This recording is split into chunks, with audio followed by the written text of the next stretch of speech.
Tila tumitindi na talaga ang pangangailangan pampinansyal ni Queen of All Media, Kris Aquino, dahil bukod umano kay Bimbi, ay gusto na rin daw nitong pagtrabahuin si Josh sa latest episode ng Christy Per Minute nitong Miyerkules. Enero 31, iniulat ni showbiz columnist Christy Permin na gusto raw ni Kris na mag-model si Josh. Si Kris daw kasi gustong mag-model itong si Josh.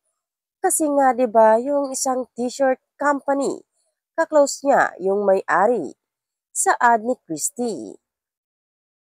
Pero huwag na po sanang sabihin yung kailangang magtrabaho ang kanilang mga anak dahil lumolobo na ang bayarin niya sa kanyang pagkakasakit. Aniya, nako, hindi po totoo yan. Wala pong maniniwala. Bakit naman kailangang pagtrabahuin itong mga batang ito? Bakit iaasa ba ni Kris ang kanyang mga kakailanganing gamot? Mga kung anuman ang dapat gawin sa kanya ni Dr. Gupta dito sa kikitain ng magkapatid.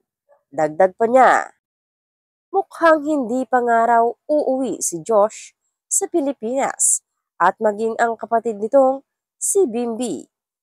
Gusto raw kasi ng magkapatid kasama nilang dalawa ang kanilang ina. Sino pa nga bang magbibigay ng magandang pagtrato at malasakit sa nanay kundi ang anak? Saad pa ng showbiz columnist. Segunda naman ng co-host niyang si Romel Chica. Saka mahirap sa may sakit. Yung wala sa tabi niya, yung mga anak niya. Iisip-isipin niya pa kung ano na ang ginagawa ng mga anak niya. Diba? Oo, sang-ayon ni Christy.